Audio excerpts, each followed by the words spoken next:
أحبك حيل وخلص الليل أفكر فيك حبيبة أبيك اليوم تحس فيني تكلمني تصالح. qisadani waa dhab jacaylkii ka talaabay qaaradaha adduunka.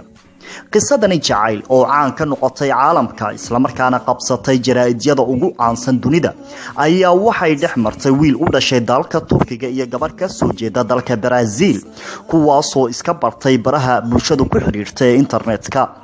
maxamuud oo ka soo jeeda qoys beeraley ah oo ku dhaqan magaalada taariikhiga ee Haraan ayaa gabadha ay iscalmadeen ee lagu magacaabo Chiami Sola waxa ay markii ugu horeysay iska barteen barta ay bulshada ku xiriirtay internetka kadibna waxa dhex maray xiriir haasaawe oo gaaray heer mid kasta ay ku adkaatay inuu noolaado kan kale la'aantii.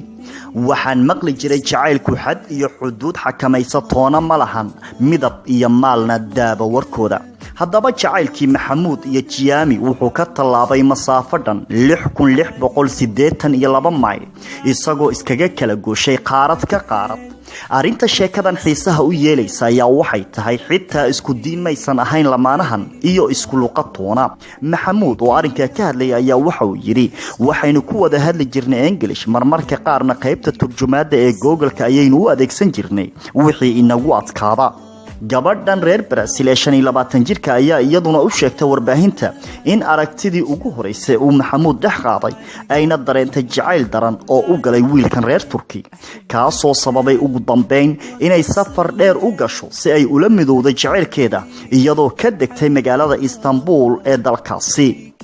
waxayna soo dhaweyn diiran kala kulantay maxamuud oo isna qudhiisa la liitay jacayl uu u qaaday Chiami. wiilka oo ka soo jeeda qoys muslim ah ayaa gabadha ay iscalmadeen wuxuu macluumaad ka siiyay diinta islaamka isagoo ku dhiirigeliyay inay baaritaan ku samayso diinta islaamka iyo fahamkeeda.